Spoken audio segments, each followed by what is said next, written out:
All right, great. I also want to say thank you to David and Jana from Seven for allowing Digital Silver Imaging to present this webinar. So without further delay, let's get this webinar rolling, and I'm going to turn it over to basically Capture One expert, Scott Nidermaier. And Scott Nidermaier is now part of the Digital Silver Imaging team. He's in charge of our digitization initiative, which he's going to be sneaking in and out of the presentation, I'm sure.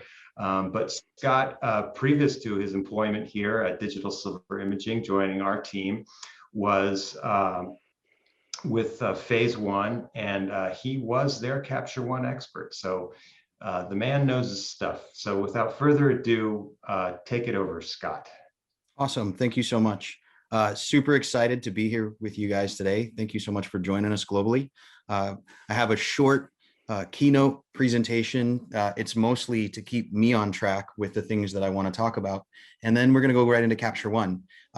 Keep in mind, this is a brief introduction. We only have an hour of your time today. So I'm going to go over some key elements in working with Capture One and what to do with your files once they've been digitized and maintaining those assets on a digital platform.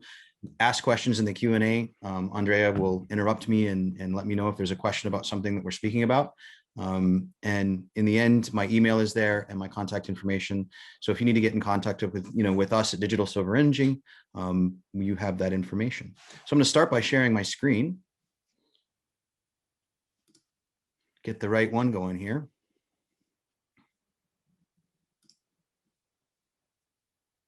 Boom. There we go. Are you guys seeing my photo wings here? Yep. Awesome.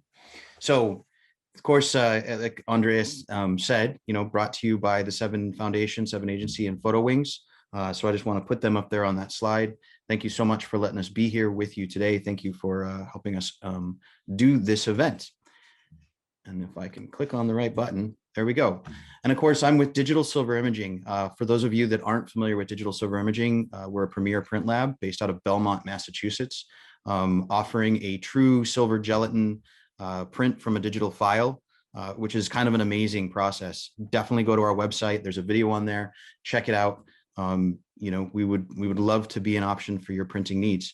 And we recently have started our digitization experience, and just putting a little plug at the beginning with what I'm going to be doing. This is our Dodge Sprinter van that we have just recently built out and customized to be able to take archivization on the road.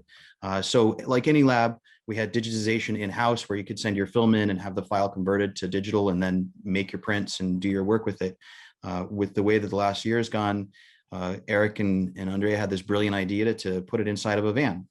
We're using very specific cultural heritage equipment, the same as any museum or library would use. And so it meets FADGI standards. It's a contactless kind of thing. And if you need your film, your archive, or your collection digitized, give me a call. I'm your guy.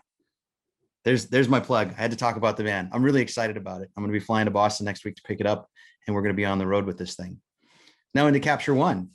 What exactly is Capture One? So, and given the number of participants that we have and the global reach that we're doing here, I don't know everyone's level. It's always a challenge when you're doing a webinar, because when you're in front of a classroom, which is what I did previously, you can see the looks on people's faces and you can say, oh yeah, they either get this or they're really confused. So hopefully I won't confuse anyone. Again, use that chat feature, ask your questions. I definitely want to get to those. We're going to do a basic overview today. So what exactly Capture One? Capture One is a raw processing engine at its very core. In the early foundations of photography, every camera manufacturer had their own processing engine in order to drive their files. So Kodak had theirs, Nikon had theirs, Canon had theirs. And phase one, the camera manufacturer had theirs. And it just ended up being a really well-designed piece of software. And photographers, of course, really control the market. If you guys think of it, my shooters out there, photographers control the market based on feedback to manufacturers and what they need. What do I need to make my job better? And with Capture One, they just were going to phase one saying, listen, I use a phase one camera and I use a Canon camera or a Nikon or a Fuji. I don't want to use multiple pieces of software. I want one. And that's when Capture One kind of opened up to be used across multiple platforms. When you first launch Capture One, you're going to be presented with a few options. It used to be just Capture One Pro. Now there's Capture One Pro, Capture One for Sony, Capture One for Fuji. They've divided it out. Realistically, if you're shooting multiple formats, just use Pro. If you use lots of cameras, just use Pro. If you're very specific, I'm only a Sony shooter, then that is a good, viable option for you. You can get in contact with the guys at Capture One, and I'm sure they'll answer any of those questions. Now, a few notes. If you're using Capture One for the first time and you've never used it before, installation is key. And I want you to download to your computer, not to an external drive. That happens a lot, to where people, they download it and they put it on a little external hard drive or a jump drive, and then they plug that into the computer and launch the DMG from that external drive. When you unplug that drive, every time you go to launch Capture One afterwards, it's going to ask you for your activation information. And we don't want to do that. So when you do it, make sure you drop that DMG, that installer file, to your desktop, whether you're Mac or PC, right? So do a local install. Double click and install to your applications folder. Everything I'm really speaking about here is Mac based. I work in the Apple world. I know with the PC, it's similar. It'll go into the right folder if you launch on a PC. Launch the software and then select the version desired. Like I said, if you're using multiple platforms, Pro is the way to go. I just want to encourage that. If you're specific to a camera, then you have those options. Now, when you first launch Capture One, which we're going to do here in a moment, you have the option of sessions versus catalogs. The real difference is that a session is a shoot-based workflow. What I'm working on right now, the photo shoot that I'm working on, the project that I'm working on, I just had my archive digitized of, my 100 most greatest works, and that's the project that I'm working on. A catalog is just that. It is a cataloging software. And a lot of times people say, well, what's the difference between Lightroom and Capture One? Lightroom at its core is a cataloging software with some other features built in. Capture One is its core as a raw processing engine, and then it has a catalog feature built on the side. I like to think of a catalog as my bookshelf, right? All of my individual projects that I store over the course of a year, or a really big project I'm working on, then I'm going to utilize a catalog. Whenever I'm working on files individually, I always work in sessions. It's just a much easier workflow. So for today, we're going to work on sessions. So I'm going to be speaking, here forward on sessions. If anybody has catalog questions, David Grover, Mr. Capture One himself, big shout out to David, has recorded several videos on catalogs, and you can find those resources at captureone.com. Now into the tools, right? You like that? This is a tool set from Aston Martin DB6. I found them in the trunk.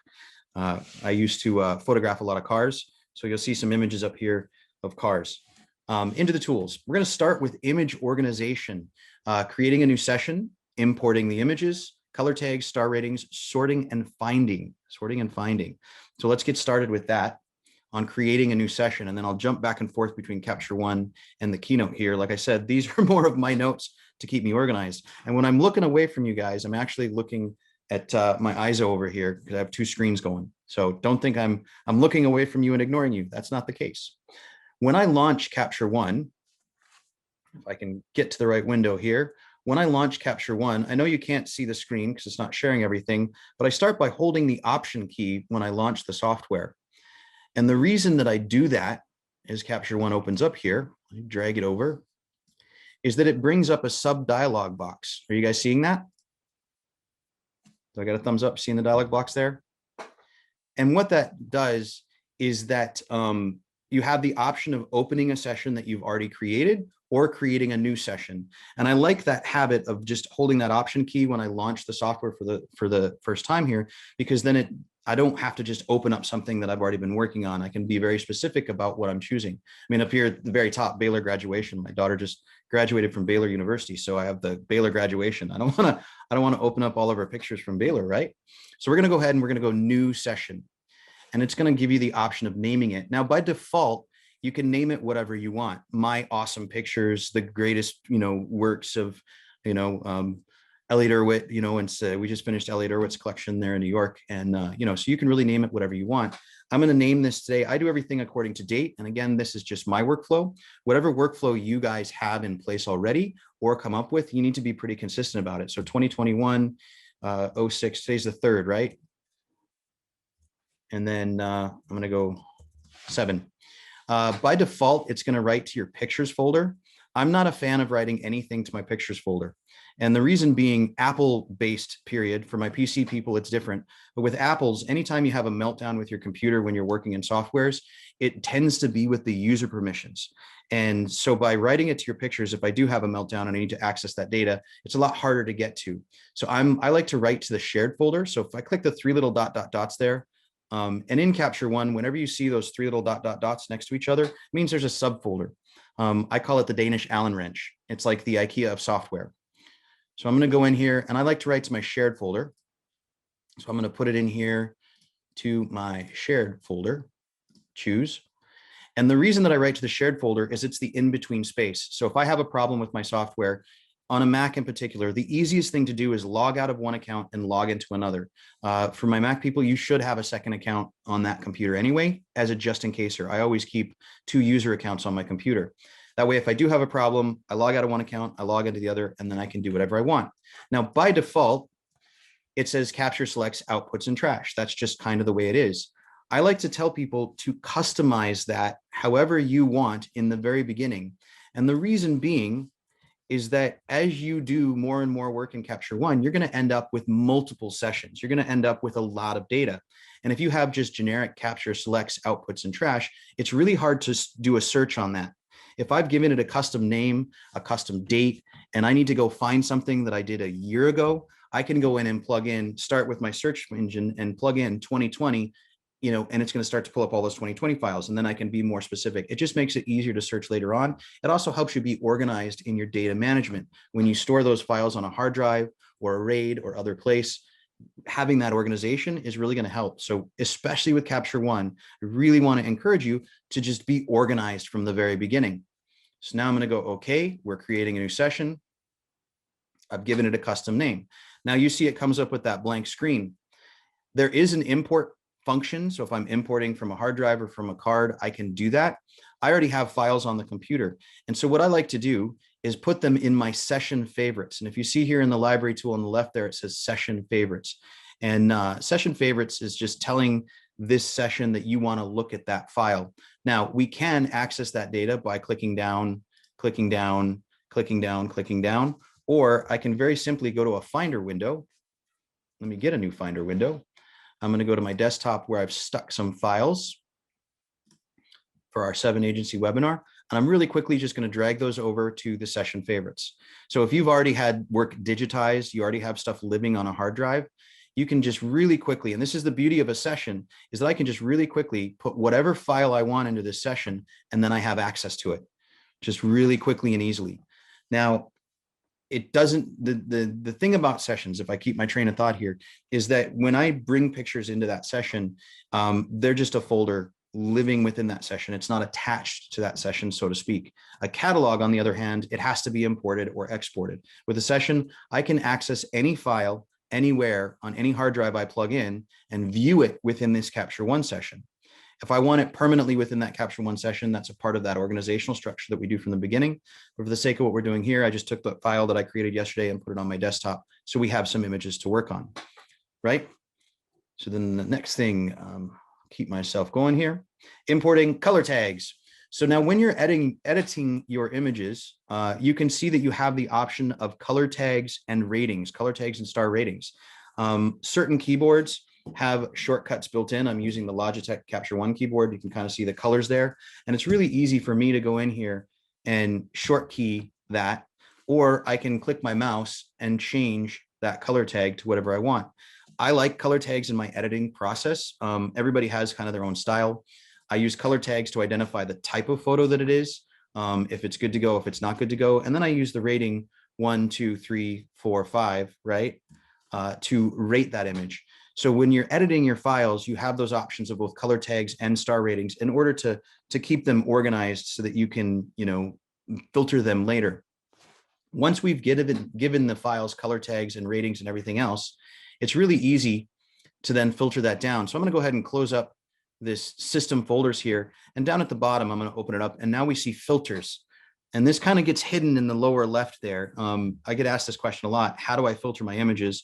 You go to your library tool, look at your, in the bottom left-hand corner, and there's your filters. And it's really easy for us to then filter out, according to images specifically that we want to see. So we can use those filters. So color tags, and we can filter according to star rating. So I have 5 stars. There's all my 5 stars. There's all my green tags and 5 stars. I can go, where's my blue tags? There's my blue tags. Is that making sense? So it's just really easy once you get those files in there to Capture One to use that star rating and that color tagging in order to filter out according to what we want to see. So I'm going to go ahead and go none and none so I can see everything there, right? Now, basic editing. If I go back to my keynote here, go to my next slide, basic editing. Converting neg to pause, white balance, cropping, keystone, dust removal, and I'm going to go over all of that. So for our basic edits, I need to get the screen back up here. Scott, I just want to throw out there that like all the 7 Insider webinars, this is being recorded. So, Scott's covering a lot of material here pretty quickly. So don't worry if you're not getting it on the first pass, you can always go back and watch the video and scroll through. You can always rewatch. Yep. So once I get the files in there, right? The first one I want to do is convert a negative to a positive. And so I have a few files in here, and the kind of standard, we've used this multiple times before. This is shot by Eric Luden there at Digital Silver Imaging. And it's a 4x5 sheet of film of a hose on a fence here, and it's a negative. This is something that was put through our digitization process. So we captured this image with our phase 1 system, and now it's a negative. And oftentimes when I'm digitizing files for photographers and for creators, some people are like, just give me tips and JPEGs. Like, I don't want to deal with it. And other people want the raw data. And I'm happy to deliver whatever, because it's not me it's not for me to determine, where your art falls or, what that goes. For anybody that I digitize their work for, I say, I'm doing this with a phase 1 system. It needs to be, for the best results, it needs to be processed out in Capture One, because it's proprietary. So it gives you the best information possible. So here's our negative. And we use a very specific version of Capture One called Capture One Cultural Heritage, which has features built into it to make this process a lot more streamlined. For people who are using Pro, that doesn't mean that you can't take your negative and make it a positive. And it's very simply, we're going to go to our tools here. I'm going to find my levels tool and go ahead and drag that up. And with that levels tool, when you're taking in a Capture One Pro, I'm just going to reverse my levels right here, so that I have a positive from that negative, right? And it's looking a little washed out, but I'm going to go ahead and make it black and white, because this is a black and white file. So I'm going to go over here to my black and white tab, and I'm just going to turn that on, enable black and white, so that I'm seeing true gray tones within that image. Now it looks a bit washed out. We have the control, because of the data in the file, to be able to bring that exposure back in check very easily. The one thing to keep in mind, if you're using the levels reversal tool in order to go from a negative to a positive, is that now all of your other tools are going to be working in opposites.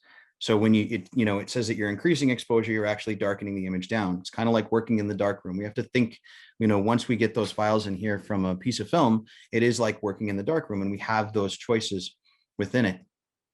And we can very easily here in Capture One start to go in and really start to tweak that image around, bring some character back in the sky, and then give it a little bit of mid-tone contrast. And it doesn't take a whole lot to now get that piece of film the way it was intended, the way it was seen as it was photographed. And so it's really easy. Can I ask you a question? Yeah. So in this mode, in this black and white mode in Capture One, are you preserving all the color channels as well, though? Yes.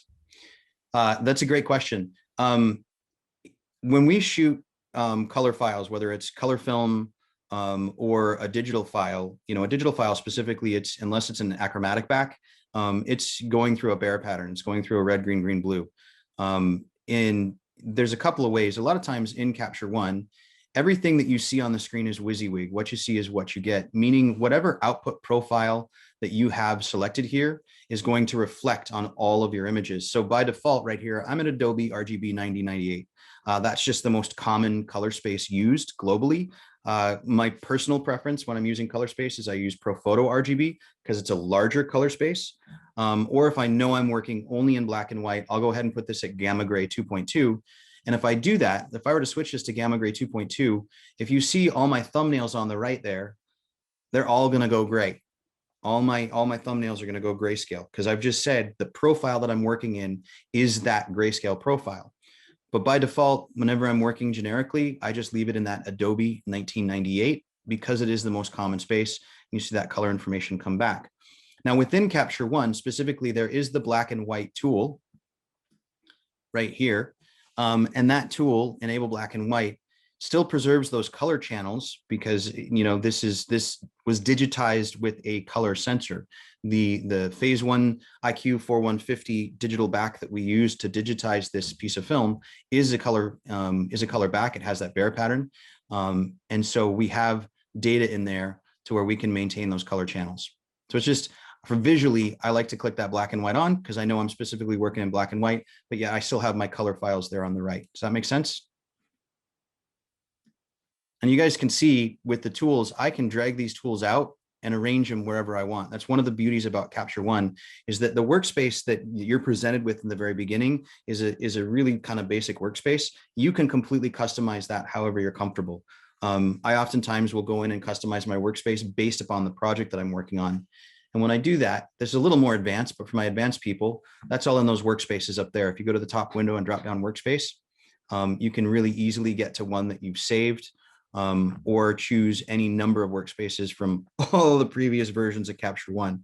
So if you've used Capture One for a long time and you're like, I really like the way Capture One 6 worked, said nobody ever, you can go to that workspace. The new Capture One 21, you guys, is absolutely bomber. They just continually improve this software over and over and over again. And that's something to keep in mind. And I just want to mention is that, you know, Capture One, like anything else, it's a tool that as technology gets better, you know, there's a set of engineers working really hard to make that tool better. And if you have files that you digitized previously, or you have older, you know, files from a digital camera that are 5-10 years old, you can take those files and get them into a new version of the software and actually get better data out of those files. The software and the computers have gotten better at reading that data. Digital sensors in general have, you know, I mean, we've been producing 16-bit color for a long time with CCD technology. And now we have 16-bit color out of the CMOSs. And the sensors were very good, you know, a long time ago. The software has continually gotten better and better and better and capable of reading that data. And so that's really important. People are like, well, do I need to upgrade my Capture One? If you're comfortable, no, but the newer versions definitely give you a lot better options and better data reading. Now, one of the things that we want to do, you can see I converted from negative to positive, is white balance. And white balance is super key. And everybody's like, let's see here. Let's go ahead and we'll pick this one, right? I had some other color files. Where'd they all go? I probably have filters turned on. Boom. My white balance. A lot of times when you're shooting, you can get a gray card or get a gray card in there. I still use gray cards whenever I'm working. I keep them in my bag just because if I've got all these kind of crazy colors going on, it's going to be essential to getting back to a neutral point. And the white balance tool lives with our color profile here, and I'm just going to grab it and I'm going to drag it over. If I click on that dropper, I can go in and change the white balance on my image, right? I can start to click around and, you know, do all kinds of awful things to it. If you have that gray card, it's really great to give you a starting point. With digitizing work, anytime I'm shooting flat art or shooting a picture, I throw a color chart in there, the gray tag color chart, so that I can have a very specific neutral tone in order to white balance off of. And that's just a really basic tool that you need to become familiar with, because oftentimes you'll get files in here and they'll just look absolutely awful. And you're like, okay, what do I do? Right. And we're going to be able to need to white balance. So I'm going to find a relatively neutral point, even though this is not proper gray, in order to get that file back to where I want it.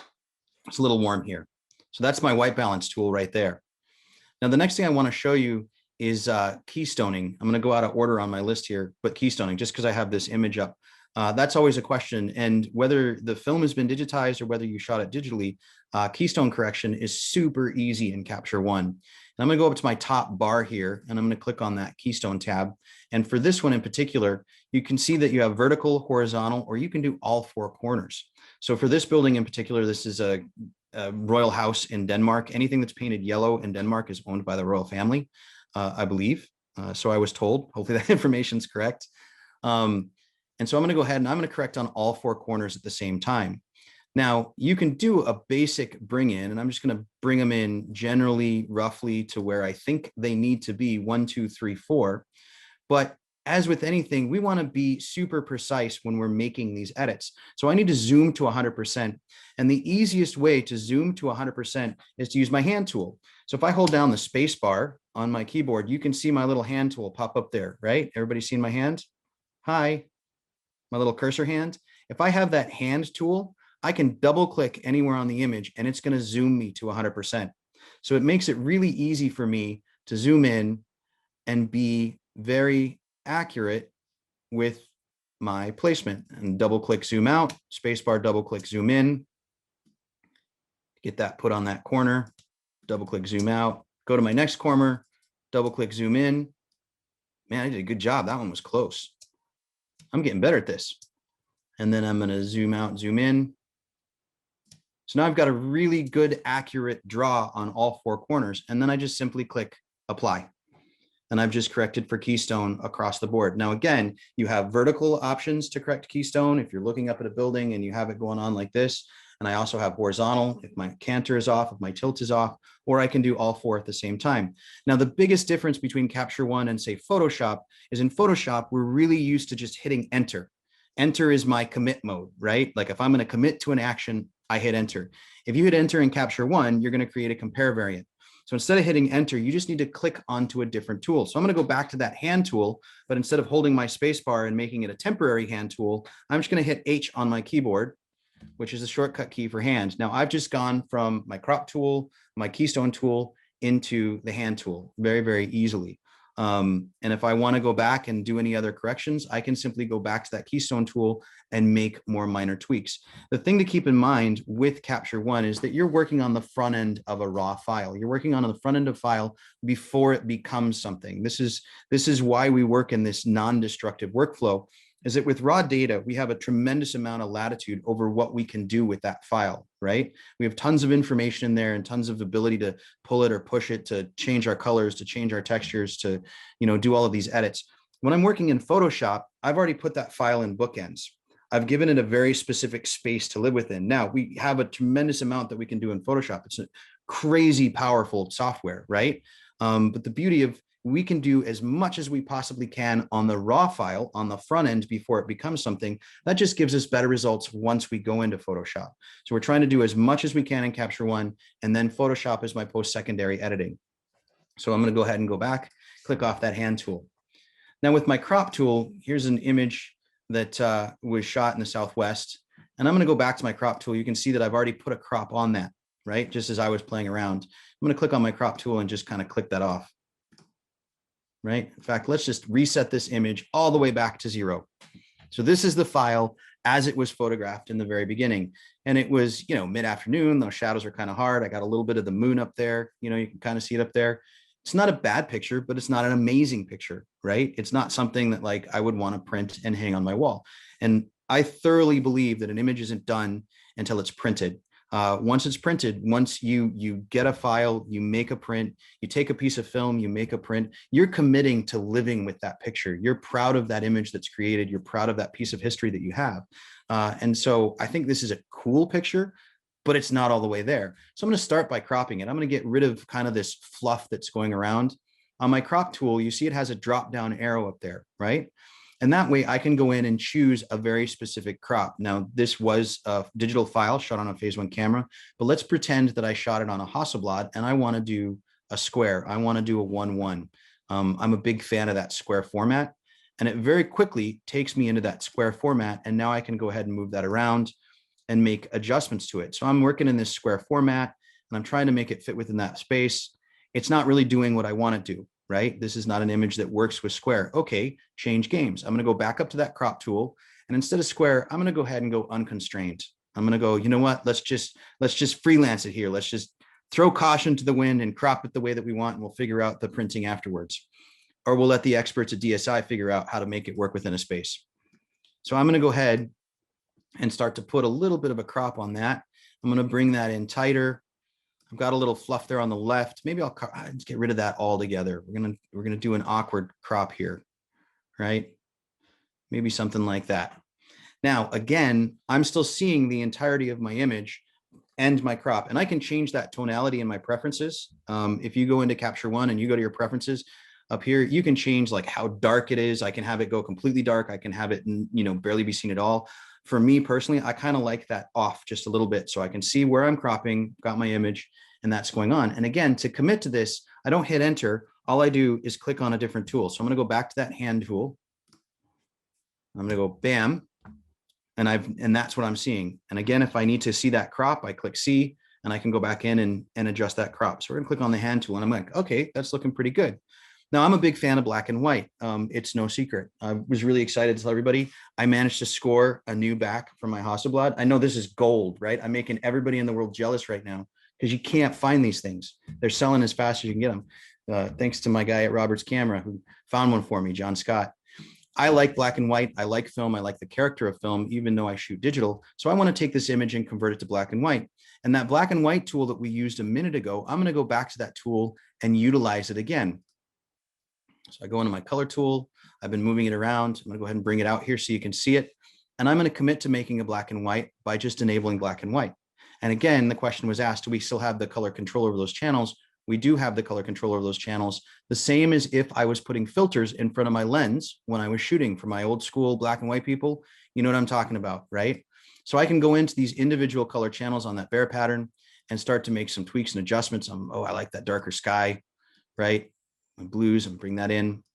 Magentas, I have all of those options here within that tool, right? Now that's starting to go somewhere. That's starting to become something, but I'm not quite done yet. So what I want to do is make some more adjustments on it. Close up layers, my levels. Let's do quick auto levels, right? I got the auto levels works pretty well. So a little bit too much. I'm going to drag that back just a titch. And then I'm going to go into my exposure unit and I'm dragging this tool out so that you guys can see it. And I like contrast in a file. I'm going to add some contrast to that file. But now these highlights are really starting to blow out there, right? You guys see that the highlights are blowing out and it's not quite where I want. So I'm going to bring out the high dynamic range tool, and I'm not quite sure why it's called that. It is dealing with those high dynamic range things. I tend to think of, in terms of Photoshop high dynamic range, when you're taking multiple pictures and combining them into one to get, a kind of a full cross on that.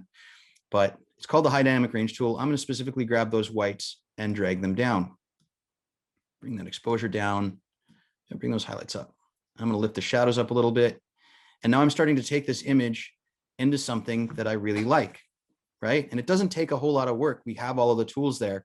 For people who are new to Capture One, there's a lot going on. I get that. Just take your time and play with each individual tool. It'll all make sense because this is just an incredibly powerful software. We have a tremendous amount of latitude over what we can do. So I'm going to go ahead and drag those back. Now, one of the things that I like is film grain. And we see this is a super clean image, right? There's very little grain. There's not a lot going on there. But, when I photographed this image and when I was looking at it, I was going, man, this would look really great as if I had shot it on a 4x5 or an 8x10 or, the film had some character. And one of those really wonderful tools, which I don't think I was going to cover today, but I'm going to cover today, is the film grain tool. And if I go over here and I bring that film grain tool out, now the film grain tool is absolutely one of my favorites. And the reason being is that it's not a filter that's slapped on top. There's a lot of other softwares where that you can apply film grain to an image. And it's literally a filter that gets stuck on top of the image, if you will. Here's film grain, here's the image, I'm going to put it on top. The film grain that's happening in Capture One is an actual algorithm. A really hardcore nerd sat in a lab tweaking out on Red Bull, studying film grain and writing the code to best represent it. So you can see there's fine, silver rich, soft, tabular. Those are all representative of known film grains, but because of trademarks, you can't call it that, right? So I'm going to go ahead and go silver rich, which I really like. I'm zoomed into 100% here, and I'm going to start to just bring that impact up just a little bit. Now, if I'm looking at this at 100% and I'm seeing that film grain that I'm bringing in there, I'm starting to bring a little bit of character to that file, right? And we're zoomed into 100%, so it's really looking like, I don't know, maybe I shot it on Tri-X, and I'm going to zoom back out. Some people are opposite of me. Some people don't like film grain. If you're not a film grain, you like everything. I've got a friend who's a shooter in California, and it has to be clean and perfect. Everything has to be clean and perfect. And that's your style. That's totally cool. Capture One can help you do that. I like the film grain. I like the character. There's a reason I like true silver gelatin prints, because of that beauty, that beautiful texture that you get in that image. And then when you hang it on the wall, it's unique. It's yours. You created it. I love to I get pictures printed and I still send them to my mom. Her house is covered in, at least somebody likes to hang up my art, right? Moms are good for that. Thanks, Mom. I'm sure she'll watch this webinar later. So big shout out to my mom. Love you. Cool. So here we've just gone in. Now you can see here, I've got a little bit of dust up there by my moon, and that's just distracting me and really starting to drive me crazy. So I'm going to go ahead and use my dust removal tool. And there's a couple of options for that. There's the spot removal, and you can see that I have spot and dust.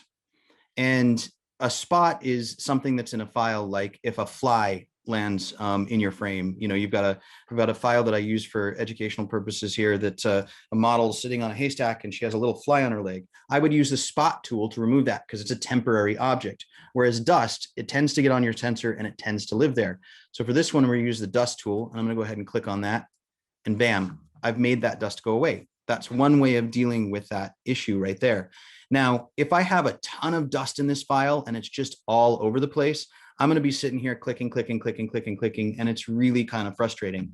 If you have a really, really dirty file, Photoshop and JBrush is your friend, right? I'm just going to throw that out there. If I've got a couple of pieces of, dust in my sky here, it's not too hard for me to go in with my little dust tool. Oh, there's another one. I'm going to zoom in on it. I'm going to make it go away. I'm going to zoom back out, and I'm not seeing it. Now, the beauty is, if I've shot 3 or 4 pictures in succession here, and I have some dust spots, that tends to live on the sensor, that tends to be in the same place. The reason that we would utilize the dust tool versus the spot tool is that if I can copy and apply settings from one image to another. So if I have multiple images, let's just say I've done all this tweaking on this file, and I want to apply the same edits, right? The same edits that I've already done to this piece of film that we had digitized, right? So just for example, so by copying to the clipboard from this image, I'm going to click that up arrow, which is going to copy it to my clipboard. I'm going to select the file or files that I want to apply it to, and I can apply those same edits, right? Which, not great for these 2 images side by side, but that copy and apply feature is great if I'm doing multiple images in a batch. And that's one of those beautiful features, is that you edit the first one, copy to clipboard, you can apply it to all those images in succession. Now I can go, oh man, I didn't mean to do that to this image. Non-destructive workflow, you guys, non-destructive workflow. I can simply go back up to my undo redo button here and go, never mind, that's not what I wanted. That's not what I intended, right? I can always take it back to a starting point. Yes. My question for you is, so the non-destructive workflow, that kind of answered part of the question I had in mind, but does Capture One form something like a layer or do something like that? So if I wanted to eliminate just one portion of my edit, is that possible? Yes, it is. Let's see here. Layers. Where's my images? It's great for layers. Give me 1 second. I'm going to undo that. So the Capture One layers is a bit more advanced, and I think I put it in here. Yeah, this is the one I like to use for layers. This is a bit more advanced, but bear with me. This is the boudoir church in Iceland, known as the Black Church. I think it's awesome because Iceland, back in the day, was one of those countries that had a thing where if you had a public space on your property, that you got a tax break. So all of the farmers built churches in the corner of their fields. So there's churches all over Iceland. Iceland's one of my favorite places in the world ever. I know it, it's been overrun with tourism in recent years, but what an amazing country. It's just so beautiful. So this is the Black Church. It's a very well-known spot to go and photograph. For layers, I'm going to go ahead and go to my layers tab here. Layers in Capture One is similar to layers in Photoshop. And, it was a proprietary thing with Adobe. They invented the whole layering structure of working in these files. And it was a boardroom business deal between Adobe and Capture One. They got access to a color engine. Capture One got access to layers. Keep in mind, these layers, again, are on the front end of the raw, so you're not committing to anything. It's non-destructive workflow. I can do a layer, I can remove a layer. The question always gets asked, well, if I do layers in Capture One, will they be visible in Photoshop? No, they will not. They're two different engines. They're talking two different languages. Photoshop, again, is in those bookends. So it will see the edits that you've done, but not the editing process. Does that make sense? So layers that I do in Capture One, it is going to affect my image. I can see the results of that in Photoshop, but not the layers themselves. So now really quickly here for this layer, I'm going to go ahead and I'm going to put a gradient mask on. So I'm going to select that gradient mask tool there in the bottom, and I am going to create a layer. It should do it automatically. That's one of those new things that was added in Capture One, 12 or 20, where you could just click on a thing and it would automatically create the layer for you. I had to think about that for a second because I'm used to going in and building the layer and then making my adjustments, but it does it automatically. So I'm going to grab that gradient and I'm going to go ahead and drag that down on that sky. Now, one of the things that I want to do with this layer is I want to give it a custom name. And again, we can do up to 16 layers, I believe, in Capture One. I like to give it a name as I'm working to make it really easy. If I shut down my Capture One, I come back 4 days later and I'm starting to edit again. And all you have to do is highlight it and give it a name. It's really simple. The more organized you are as you're editing, the better results. Now with this sky, I think that I'm going to bring those highlights in. I'm going to hide my mask because I don't like it on when I'm working. I'm going to go ahead and I'm going to bring those highlights in a little bit. I'm going to increase the saturation on that sky. I'm going to bring those colors in just a little bit better, a little bit of contrast. And the other thing that I want to do is I want to cool it off because I like a sky that's nice and cool. Anytime I see a really warm sky, especially in the morning, it scares me. Like, LA in the morning with the smog in the summertime. Sorry, LA, you guys have bad smog. Actually, this year's probably been pretty good for that because nobody's been driving anywhere. So I'm going to go ahead and go to my white balance tool. And I'm just going to cool that sky off a little bit rather than choosing my picker and picking around the image. I'm going to go ahead and grab that slider. I'm just going to cool those colors off just a little bit, right? I'm just going to give it a little bit going on. I think that's looking pretty good.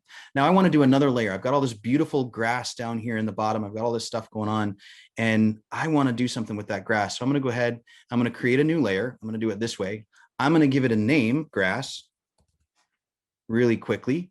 I'm going to grab my paintbrush and make sure that opacity and flow are all the way up. And to get to that, when you see the tool, you can control click or right click, and that brings up that control over that tool to where we can adjust the size. People always ask, can I adjust the size like with the brackets, the same as I do in Photoshop? Absolutely, the brackets on your keyboard, dial that up and dial that down. So I'm really quickly and sloppily, turn my mask back on. I'm really quickly and sloppily, always better if you're using a Wacom tablet or for people who do a lot of photoshopping and editing, but I'm doing it with a mouse. So I'm being kind of down and dirty here. And I'm just going to highlight the area really down and dirty that I want adjusted. Now I can sit here and scrub this in and paint it in, or I can utilize the tools that Capture One has already built for me. And I'm going to go up to my Danish Allen wrench, those three little dots again. And now I'm going to go fill mask.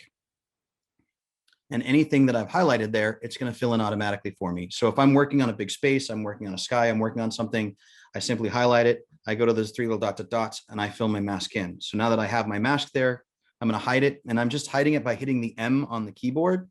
That's my shortcut key for that. It's the default shortcut key. More advanced techniques, you can customize your keyboard shortcuts. We'll have to cover that another time. So I'm going to go ahead. And I think that the grass, I want to lift the shadows up on that grass. I want to brighten it up just a little bit. So rather than brightening the exposure, I'm just going to bring the shadows up. I'm going to give it a little bit. And I like grass that's a little crunchy. So I'm going to go ahead and go to my clarity and natural. I'm going to leave it there. This is mid-tone contrast. And I'm just going to give it a little crunch to that grass. Now it's looking a little green. I kind of like the fall thing. Again, I'm going to go back to that white balance tool and I'm going to warm it up a little bit. I'm going to add just a little warmth to that grass. So I've made it a little crunchy and I've added a little warmth. Now I haven't done a whole lot. I've done 2 layers here. But if I take this image and I go, well, I want to know how it looks compared to my original image, right? Like I've done these edits on this file. Now what do I do, right? How do I know that I like what I've done? What I'm going to do is I'm going to go up to my image in my drop-down screen and I'm going to select new variant. Now you see here you have new variant and clone variant. New variant simply creates a virtual file And again, I'm not creasing, it's a set of instructions, right? It's the software making notes on what you want to do to that file. It's a virtual copy, so it's not taking up any room on your hard drive.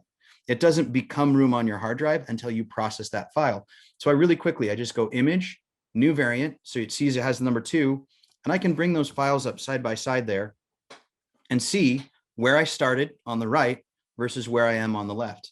So with those layers, you don't have to do a whole lot. It doesn't take a lot in order to take a picture and go, okay, it's kind of a flat, uninteresting file. Now there's something that I would love to hang on my wall.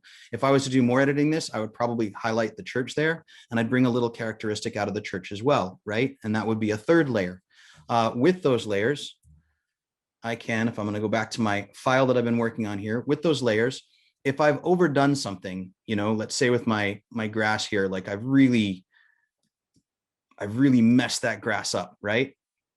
I put some hard tweaks on it and I go, well, I like the direction that it's in, but it's a little bit too much. You see in the layers tool here, we have opacity. I can grab that opacity and just say, you know what, rather than going back and trying to reset the tool and starting over, I can grab that opacity slider and just start to bring it back a little bit. I can just take out some of the edits that I've made. So that's where we started. And I can go with my tweaks. I'm going to drag it up. That's looking pretty good to me. So that's the layers tool in Capture One, right? Dust removal, we've gone over that. With dust removal, there's the spot and the dust tool. Here's a shot from Zion. The other tool that you have is the Band-Aid tool. And you can see I've got a bunch of layers on here. This file edited already. If we go image, new variant, and a new variant again is going to take it back to its root raw. You can see here's where I started. And here's the tweaks that I put on it, right? So starting with a pretty flat, uninteresting file, and now I've started to go in and work that file over, but I had dust all over my sensor. Now I can use my dust tool, my spot tool, or I have the Band-Aid tool. And the Band-Aid tool is relatively new to Capture. It started in Capture 120, I believe. And it's kind of like the JBrush in Photoshop, but it does it on a layer. So rather than being my spot dust tool where it lives, it's not a layer, it's in that basic edit of that file.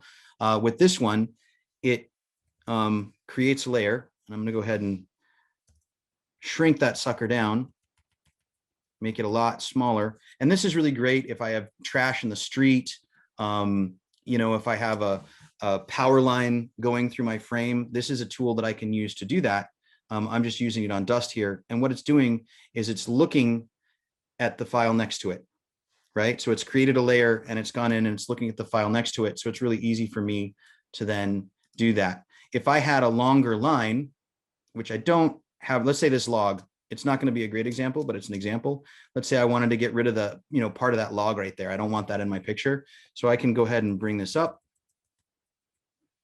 and I can start to get rid of that log. And what it's going to do is it's going to look at the data next to it and then bring it in on top. And I could go in, the log is a little bit big, not awesome. I don't know why I'd want to get rid of it. It's beautiful in the picture, but you can then go in and it's going to start to look at that and go, how can I adjust that? Right. And I don't love what that's doing.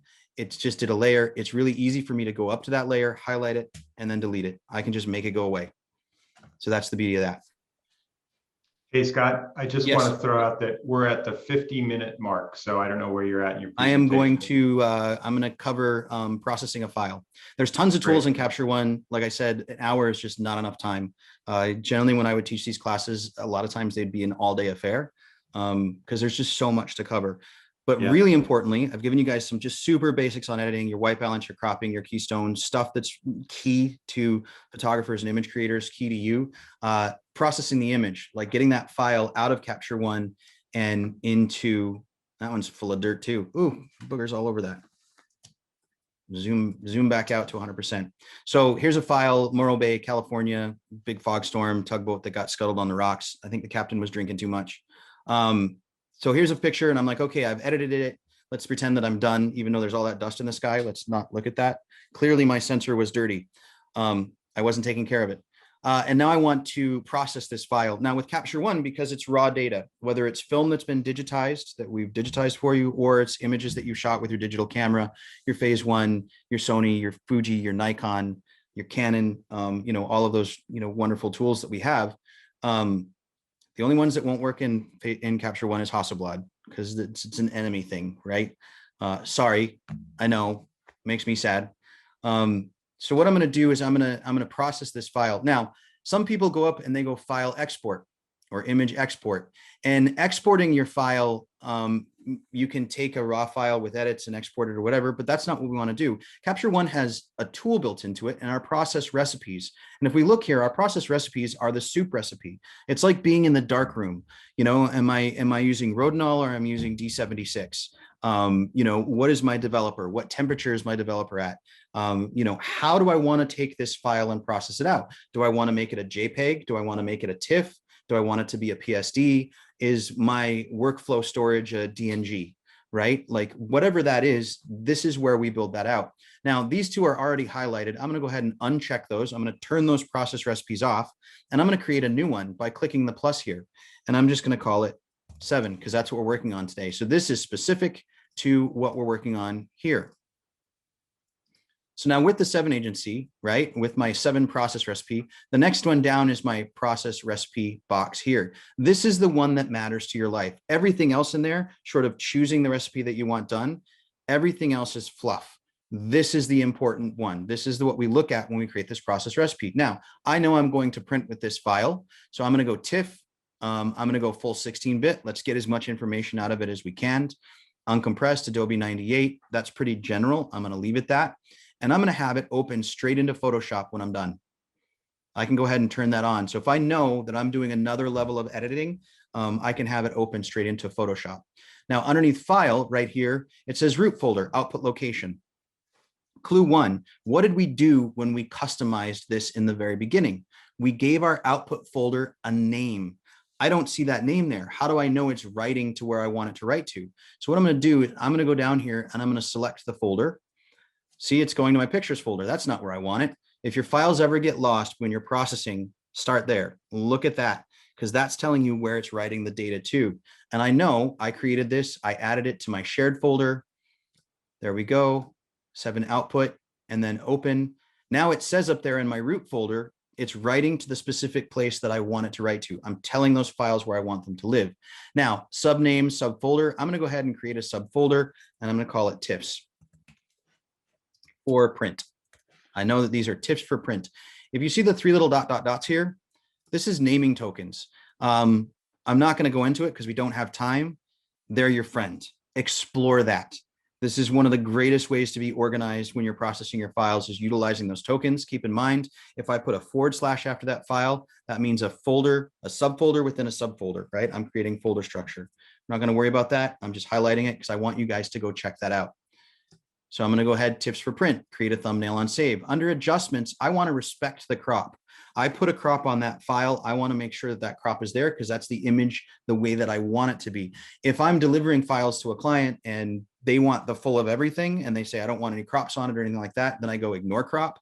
The crop is my visual. But because I know that this is a file I'm sending to print, I'm going to go ahead and respect crop. No output sharpening. Scott, can I jump in right there? Yeah. So I'm jumping in because there is a question about that from Magdalena. And Awesome. She says, when I crop images in Capture One, it sometimes changes the aspect ratio when I specify the aspect ratio as original. Is there a way around this? So yes, when you're in your crop tool, if you go in here and in the crop tool, select a specific aspect ratio, right? When you're doing the crop, and you can build a custom one. There's default ones built in. All these on the bottoms are ones that I've made. And so what I'll do is if I'm doing a very specific to what I want it, I click on add aspect ratio, and then I can go in and tell it what I want it to be. So based upon my print, does that answer the question? I think so. And then when you're going in export, then you have to make sure that you select. Yeah, we're going to call it process when we process the file versus export. Yeah, Right. and that's a common thing is people say, oh, export. I'm not exporting. I'm processing the data. I'm taking this raw data and I'm turning it into something. I'm turning it into a file that takes up physical space on my hard drive, which is kind of, I know I said physical space on a hard drive, but it's all ones and zeros, man. Right. It's not really anything, but it takes up room on the hard drive, right? So I'm going to go ahead and respect crop. And by having respect crop selected, that's going to maintain that crop and that aspect ratio of however you designated that file as you were editing it, right? Yeah. No output sharpening. Capture One does pretty good with output sharpening. If I'm going straight to Instagram or straight to the web, I'll do output sharpening for screen. If it's going to print, a lot of times the lab that you're printing with has, they know how much sharpening they want on the file based upon their system. So I tend to leave that off. Metadata, of course, your copyright better be in there. Copyright, get your data on your file, make sure that you're protected. I teach an entire class to my students just on copyright law, just on getting your copyright attached to those files. It's really essential that you do that. So I want to leave that on there. I want to make sure that my copyright is attached to that. And then there's a watermark, and watermarks are one of those things. Like, there's a couple of schools of thought. I can't stand it. You get senior pictures, you get your pictures in the mail, and they have big proof written across it. And I understand why that's done, but I think it's silly. Yeah, everybody knows it's your work. Like, we're all respectful people. My buddy Tony Hewitt in Australia, really talented photographer. He uses a watermark and puts his logo down in the lower right hand corner. Tony Hewitt Photography, and if you look at his work, and I think that's a really useful tool because you're advertising your business. Now, I don't need a watermark on this because this file is going to print. It's ready to go. So now everything is good to go. It's ready. I've got TIFF, Adobe 98. The next thing I do is I just click process. And if you see right here, that button is right in that process recipes. Now, you see all these recipes. I can have multiple recipes turned on. So I've got this file, I've created a folder for it to go to print, but I also want to go straight to Instagram, right? I'm going to post this on my social media. So I've built out a second recipe here, 72 DPI, long edge. I'm not going to open it with anything. I can actually sell it to open in Instagram right there. I just click other and then have it open up, but I'm not going to have it open with anything. I can have as many recipes selected as I want. And then I click process, and it's going to give you that status bar. The software is now taking that raw data and it's turning it into something. Now, it doesn't mean that our raw file itself, our original file, has been affected. It's the software looking at all of those instructions that we've given it as we were making edits, taking that information and building a new one, right? So now it's going to open up straight into Photoshop because I have all that nasty, dusty dust on my sensor because I wasn't diligent about cleaning it. Hey, we've all been there. I'm not alone. And there's my file that I can edit in Photoshop. Cool. So exporting versus processing, right? Output locations, tokens, and organization. We don't have a lot of time to go into tokens. I'm telling you, they are your friends. Questions. All right, let's get into questions. I'm trying to, some of the questions are similar here. So I'm going to try and group a couple of them. And for example, we have Josefina and Ted both ask, and I'm going to read Josefina's question is Capture One a replacement to Lightroom? And then would you move into Photoshop, or is this software to use on its own? So no need to use Photoshop. And then at the end, Josefina asks, can you print from Capture One? And there's a lot of questions about using Lightroom in conjunction with Capture One. So can you address that? I'm gonna address all of those in succession. Number one, Lightroom and Capture One are two different softwares. Lightroom at its core is a cataloging software. Capture One at its core is a raw processing engine. I've used Lightroom since version 1. I'm very familiar with it. Adobe makes a great software. They do similar things when you're editing a file. I think Capture One and the engine and the algorithms in the file does a better job than Lightroom. And for my diehard Adobe people out there, I tell people, like, use what you're most comfortable with. If you're using Lightroom and it really works for you and you've got your workflow down, Capture One can be a fun side experiment. Don't go changing your entire life. Like, try the software out, get to know it. It's a really powerful software. I tell people, when you're comparing Lightroom to Capture One, take the same picture, take the same file, bring it into Lightroom, process it 300 DPI with no edits, take the same picture into Capture One, process it 300 DPI with no edits, and then bring it into Photoshop and look at them side by side. And I think that Capture One does a better job, particularly in line detail and shadows. It gives you a better file. And so I say that very delicately because I don't want to offend anyone. I believe in Capture One. I think it is just the absolute bomb of a software. It does a better job, which is why I process all my data in Capture One. As far as going into Photoshop, when we take that to the next step, going into Photoshop, it's not here to replace Photoshop. Now you can do a whole lot in Capture One, and you can go, if you've got a really great file, you can go from start to finish in Capture One and not need to take it into Photoshop for that second level of editing. But Photoshop is incredibly powerful for what it does. It has tools and things that you can do for my really smart Photoshop people out there, man. I mean, you can do so much in Photoshop that you can't do in Capture One, because Photoshop is just that. It is built to edit a file. So the answer is no. It's yes and no. You can do most everything in Capture One. A lot of times I'll be editing files and I don't need to take them into Photoshop because I'm happy with what I've gotten here. But then there's situations where I really want to do something unique to that file. I know there's more layers, there's more edits I want to put onto it. That's why that has that feature built into the process recipe to go from my raw file, turn it into a TIFF, turn it into a PSD, and then go into Photoshop for next level editing.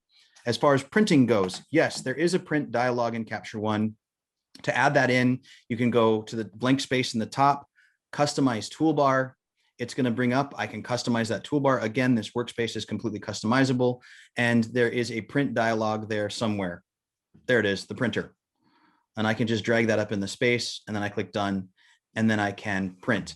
Now, I've done a lot of testing. If any of my Capture One people are watching this, please don't be angry with me. I've done a lot of testing personally with the print function. It utilizes whatever the native engine is of your computer. When I go to print personally, I do it from Photoshop. I think the engine just does a better job, and there's more tools built into it that give me a stronger printing option. So if I'm just cranking out a quick proof print, something like that, I don't need to open in Photoshop or go through all those levels. I've got my Canon Pro 1000 here. I can just really quickly hit print and knock out a quick 8x10 or something. Yes, I can print from Capture One. If I'm making a print that matters, I'm going to take that file and send it to DSI and have them make a beautiful silver gelatin print to hang on my wall. If I'm making a print to send to my mom, I'm going to take that into Photoshop and print that out. So I have a follow-up question that relates to exactly what you're talking about, which is printing, which is, let me see. Menno asked, he said, output sharpening. He's surprised that you said not to use it. I could go on, but I'm going to let you talk about this. Could he go into that a little bit and why? I think it's just workflow. The output sharpening in Capture One is exponentially better than it ever has been. I've been doing a little testing with it, and they're really smart engineers, man. They do a really great job. I tend to output sharpen when I go into Photoshop, just because I'm comfortable with it. Again, if I'm going straight to social media, I'll output sharpen for screen, because it just gives a little tweak on the edge. What ends up happening on the print side of things, and I'm sure this is what Andre is talking about, is that we'll get files in from people and they've done all this sharpening and say, it's ready to go, this is what I want. And then it gets stuck on the printer, the file comes out and it just looks crunchy. And so, I think oftentimes, unless you're working with a really high-end monitor, you color calibrate regularly, you're very specific about what you want. I mean, I'm going to be able to see that in my monitor. If I'm working on a monitor that's not a hardware profiled monitor, it doesn't have a high refresh rate, I think it looks good, and then I go to print and it just looks overly crunchy. And so I tend to say, you just back off the sharpening a little bit. Yeah, I think that, we've become so accustomed to looking at things on monitors, and, even with today's HD monitors and televisions, we want things to look razor sharp, ultra sharp, overly sharp. And in the lab, the biggest problem that we see coming through from customer files is that we oftentimes have to ask the customer to actually remove the sharpening from their file, because they're getting jagged edges and soft places where they shouldn't be, because they've over sharpened the file, because it looks great on a screen, but in print it's a problem. And you can always add the sharpening later. Or what I really like about the Capture One process feature is, you could select the process for Instagram. So if you want a super sharp file for Instagram, with all that sharpening, you could do that, correct? And then have a different one for your print engine. Absolutely. And that's the beauty of those process recipes, is that, it's not like it used to be where, we get our negative, we go to the dark room, we create out, 1114 or 1620. I can build as many this is one of my favorite things. I used to work as a digitech. That's my background. I was a photo assistant turned digitech, turned photographer.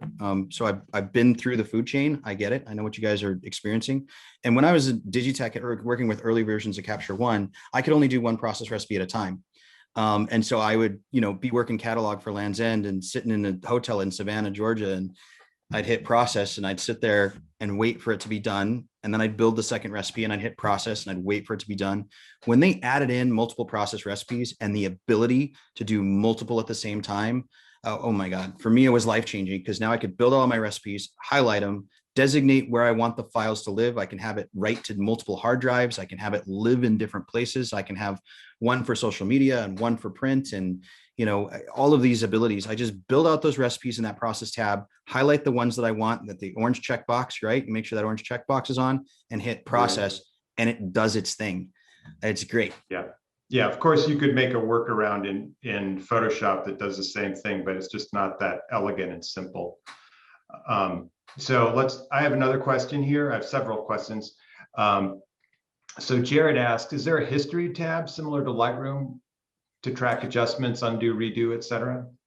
There is not a history tab per se, but you can go back. Let me just click back over to Capture One here. If I take a file like this one, if you'd see at the top right here with the undo, redo, reset, because we're working in the native raw, I can always start to step backwards, right? Oh, go back to that file. I can always take it and I can go all the way back to 0, right? I hit that reset tab, or I can go, oh, never mind. Let me put it back to the way that I wanted. I don't see that history tab. That's a question that's been asked for as many years as I've been working in Capture One. It's just not something that exists. You do have your clipboard. And if I go to my clipboard here, you can see everything that I've done to that file. So it's not really a history tab, but I can see all of the tools that I've used. So at least you know how far back you need to go on your undo. You can go, you know what? I really hate that color sensitivity in the black and white, or I don't like what I did here. I don't like what I did there. And I can simply uncheck it and turn it off. So I can turn it off, I can turn it on. As always, if I'm doing something, there's the before and after that's built into Capture One now. This is new to Capture 120. It didn't used to exist. You'd have to hold the Option key and hit the reset button, which would give you a before and after glimpse. Now there's that before and after tool built in, so I can sit here and do the slider to see the work that's been done to a file. So not really a history tab, but. Okay, Boris, I didn't forget you. You were our first question, but Boris, I think, has asked the most technical question. So we're going to go with Boris's question now. So one of the things that he says this bothered me for years in Capture One is the poor preview image quality when using Leica M DNGs. That is why I still sort with Photo Mechanic before going into Capture One, and the reason for that could be 2 different preview files inside the DNG, and C1 uses the wrong file. Support could not help. Any ideas? So I would say up until a month ago, 2 months ago, yeah, absolutely. Nothing but a headache, especially when working with the Leica files. That has been fixed in Capture 121 with full Leica support. Keep in mind the preview file that you look at in any software is just that. It's the engine. If I look at the same preview file in Capture One, in Photoshop, in Photo Mechanic, in Lumiere, right, in On One, they're all going to look differently because it's the software interpreting that data. So yes, I understand your headache. Capture 121 has solved that problem exponentially. Give it a look-see, because that's something that's just really been a problem. Photo Mechanic as a software does something that's faster. I don't know how they do it. I don't know what they do as far as loading previews and getting that data in and attaching metadata. They do it just blazing fast. And God bless them for that. And I understand your workflow. On a commercial side, I worked similarly, where I'd bring my previews into Photo Mechanic. I'd have my metadata, my copyright and all that, and I'd plug it in there. As far as the preview image itself, take a look at Capture 121. I think they solved that problem. Unfortunately, as always, Boris said he's already using 21. So Boris, what I would suggest is maybe you get in touch with Scott. Scott, you're open to that, aren't you? Yeah, absolutely. I'd love to help. Yeah. So, Yeah. and you can reach scott@digitalsilverimaging.com. Check it out. I have, as we get to our last one here, there is my contact information, right? There's my email. There's my phone number. If anybody has a collection they need digitized, I got the van, man. Let's rock this. I'm ready to get on the road and start digitizing collections. So there's my contact. You can get in hold of me. Cell phone, right there. So great. I think I have just about really one more question, Scott. Then I think we're going to call this a wrap. Steve asked if using DxO, specifically Nik Silver Effects Pro 2 for black and white editing, what are your suggestions for when to access after processing ? As far as starting with I think if I can paraphrase Steve's question, like would you process an image and then do your adjustments in Silver Effects Pro? Yes. Yeah, I would do my basic edits in Capture One, go through, any layers or tweaks, get rid of the dust, anything like that. And then once you have a file that's living in the realm that you want, Silver Effects is an awesome software. We've got another webinar coming up June 24th, right? There's another one with the 7 agency here. On June 24th, and it will be specifically in working with Lightroom and Silver Effects. Yeah, Joe Brady, you should check that out. Yeah.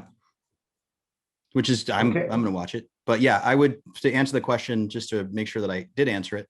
Yeah, I would do whatever I was going to do in Capture One first, and then take it into Silver Effects. Okay. Oh, we got a couple more questions. Okay. Steve says, thank you. So I guess we answered Steve's question. Great. So Gwen asked, I'm shooting IR and process first for white balance, BF Photoshop. Is this required before Photoshop? If you're working, I mean, if you're shooting IR, film or digital? That is a good question. So maybe Gwen, you could let us know. Are you shooting film or digital? I would imagine that Gwen is shooting digital. Yeah. Okay. Yeah, I would start with Capture One. I'd start with Capture One because as soon as you go into Photoshop, I mean, Adobe has their ACR, Adobe Camera Raw. When you're working, if you take a raw file into Photoshop, it's going to open up that ACR and you have tools and adjustments in there. And it has to go through ACR in order to get into Photoshop. Like I said, in order to properly be within the realm of Photoshop, it has to live within those bookends. It has to be a processed file. The beauty of working in Capture One is that it's just a really powerful engine. I would say work in Capture One first and then process that file out into Photoshop for secondary retouching. There's phase one builds a camera back that's IR, full spectrum. And, I've worked with the files and worked with the system in Capture One before. I played with a little bit. I had it on an Alpha technical camera, and it was loads of fun because you start to put those, you put the 640 or 720 nano filter over it, and you get all these amazing results. And I think you'd be really happy with what you can get out of Capture One. Gwen also mentioned, she said that the Photoshop doesn't recognize the white balance. I think she's talking about her process from Capture One. Is she not processing correctly then? Yeah, if you're round tripping, it won't recognize properly. But if you do your edits and you do your white balance in Capture One, and then you build a process recipe and process the file, Photoshop's going to see those results.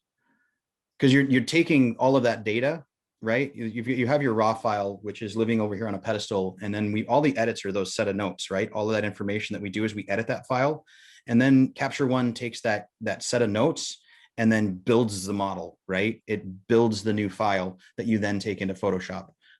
So you can do anything you want in Capture One, but if you don't process the file and then open that file in Photoshop, the Photoshop's just going to see that file as the original raw file. Yeah, correct? If you're editing an image in Capture One and you're tweaking and editing, but you don't process it, you don't turn it into something, and then you take your root file and open it in Photoshop, it's like nothing is being seen because of that settings file. So it has to be processed in order to lock that data in place to be seen in Photoshop. Yeah, I hope that answers your question, Gwen. So I think that at this point, yep, she said she got it. I think at this point, we've already been on for an hour and 20. So I think that we need to call this a wrap.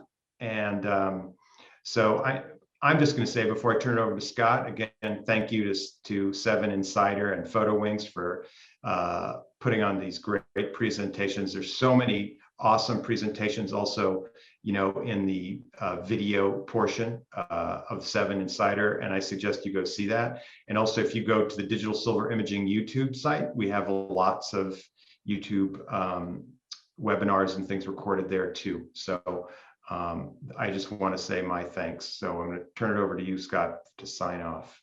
All right. Thank you, everybody, for joining us. Really appreciate all you guys being here.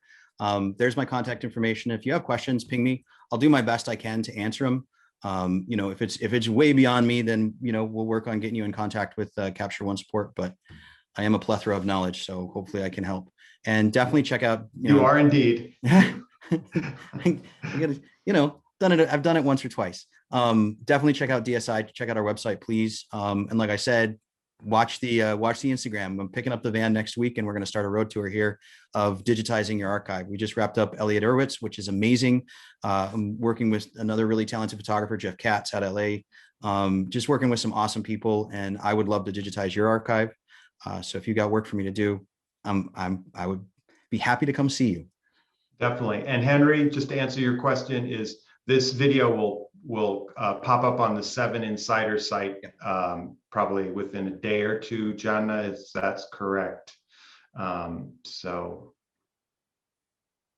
yes, yeah, being recorded. It'll be on Jana is on it. You just have to say something, magically it will appear in the chat. So we'll post within 2 or 3 days. So probably okay. by Monday it would be up. Yeah. There you go. Awesome. Well, thank you, everybody. I'll see everyone later. Bye-bye.